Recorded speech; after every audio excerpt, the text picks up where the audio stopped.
Mas depois que eu voltei para o Brasil a primeira vez, eu consegui uma bolsa de estudos, né? Eu fui bolsista também, e aí eu voltei para o Japão para estudar. E aí, nisso que eu voltei para estudar, eu acho que meu japonês melhorou um pouquinho, assim. Você foi com bolsa de quê? Porque geralmente as bolsas que a gente vê são mais para quem já está na faculdade, né? Não para quem não tem faculdade. Sim, eu fui de Kemp Kenshu, que é uma bolsa para técnico, né? Mais técnica, de província.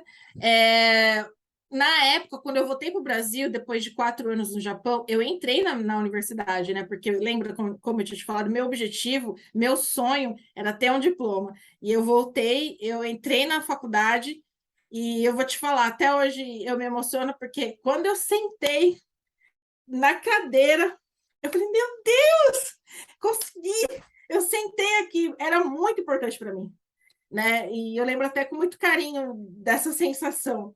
E aí eu estudei durante um ano, eu fiz um ano de comércio exterior no Brasil, só que a situação financeira estava começando a apertar. E aí eu não queria voltar para o Japão para trabalhar. Eu não queria, porque a vida no Japão, desde quando eu pisei, o primeiro dia que eu pisei, Maia, eu olhava assim, não, isso aqui não é para mim, não é para mim. Eu amo o Japão, eu amo a cultura, eu amo a língua, amo tudo, mas a rotina de fábrica não era para mim, sabe? E eu não queria isso mais para mim. Só que o que que eu ia fazer, né? E aí que eu pensei, não, eu vou conseguir uma bolsa de estudo. Se eu vou para o Japão, eu vou conseguir essa bolsa.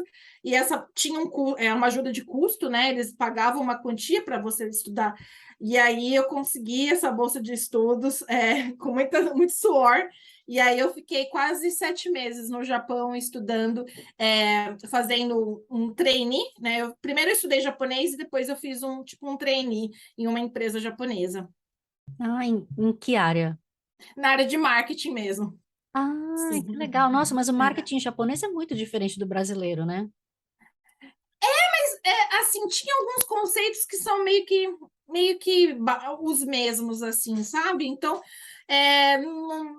foi legal mais para entender como que funciona a empresa japonesa do que entender o marketing com profundidade, assim, sabe? Então, foi mais para ver como que é a rotina, o que que eles fazem, né? Entender qual que é a mentalidade deles, e foi bem legal.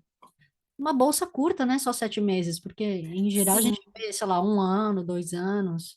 Sim, as bolsas de Kemp Kenshu, que é de província, geralmente elas são de 6 meses. E a gente teve o prazer eu fiz homestay na casa de um japonês, a gente conheceu o governador da província de Toyama, que foi aonde eu estudei, a gente colocou o kimono, né, aquele bem bonitão mesmo, foi toda aquela full experience, totalmente diferente da experiência que eu tive como trabalhadora, né? Assim. Mas e aí, depois dessa experiência, você de repente não repensou, falou assim, ah, não, talvez acho que Japão até que eu gostaria de voltar, ou não? Terminou a minha bolsa, eu voltei para o Brasil. A minha ideia era poder continuar, né? Enfim, Sua graduação. minha graduação e tudo mais. Só que a situação financeira da minha família não estava boa naquela época. E aí chegou um ponto que meus pais dependiam, precisavam de mim, né? Então eu falei, vou para o Japão trabalhar e voltei. E aí voltei para a fábrica e abandonei minha faculdade, né? Eu não consegui terminar minha faculdade, mas para mim, sempre em primeiro lugar o bem-estar da minha família. E eu tenho uma irmã que a gente tem 13 anos de diferença, né? Então, para mim, a minha irmã é como se fosse minha filha, né? Então, o bem-estar dela em primeiro lugar, né? De novo, você é mãe, acho que você entende esse sentimento de você querer proporcionar tudo, né? Tudo que você puder para os seus entes queridos, né? Então, eu voltei para o Japão. E aí, nisso que eu voltei, que eu fiquei mais um tempinho, meu pai, ele veio a falecer. E aí, eu me tornei a pessoa responsável pela minha família, né? Como meu pai não poderia estar mais presente, graças a Deus ele nos deixou com uma casa, a gente não pagava aluguel, não tem o que reclamar, mas a gente precisava prover para o dia a dia, pagar as contas, até mesmo para minha irmã poder fazer uma faculdade. Então foram anos que eu trabalhei mais pensando mesmo em poder fazer de tudo para minha família, assim, né? E aí eu deixei o meu sonho de fazer uma faculdade um pouquinho de lado. De novo. Sim, sim, sim. Nossa, e aí dessa vez você foi de novo para a fábrica de componentes Sim, e foi terrível. Não, dessa vez eu trabalhei numa fábrica de cinto de segurança. É, foram os piores meses da minha vida no Japão, com certeza, porque era uma fábrica que a gente tinha muitos brasileiros trabalhando lá, né? E, enfim, você entra num clima, como é que eu posso te dizer? Você não é respeitado, né? Você é só mais um número. E aí, ainda mais eu mulher, né? lembro, pois é, Maia, eu lembro, por exemplo, quando eu recebi a notícia que meu pai não estava bem, eu estava falando no celular, eu estava não no horário de trabalho e faltava 10 minutos para começar, né? Mas o pessoal já vai se... E aí a pessoa responsável, o brasileiro responsável pelas linhas, ele me viu no celular e ele falou: "Ah, que absurdo, não sei o quê, não sei o quê". E aí eu falando: "Cara, meu pai tá doente", entendeu?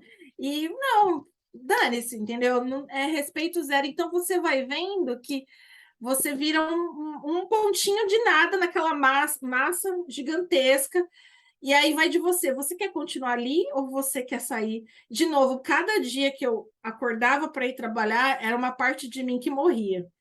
Eu sentia que eu estava definhando, assim, psicologicamente, cada dia, entendeu? É muito complicado quando você sabe que você tem potencial para mais, que você sabe que você pode mais e você está, né, suprimindo, né, reprimindo tudo aquilo ali, né? Então, foram anos bem difíceis, principalmente, obviamente, por causa da ausência do meu pai, mas eu amadureci muito também, claro, né? Tudo a gente tem que tentar encarar pelo lado positivo também, e foi uma fase difícil, mas é, de valor para adquirir essa casca mais grossa ainda.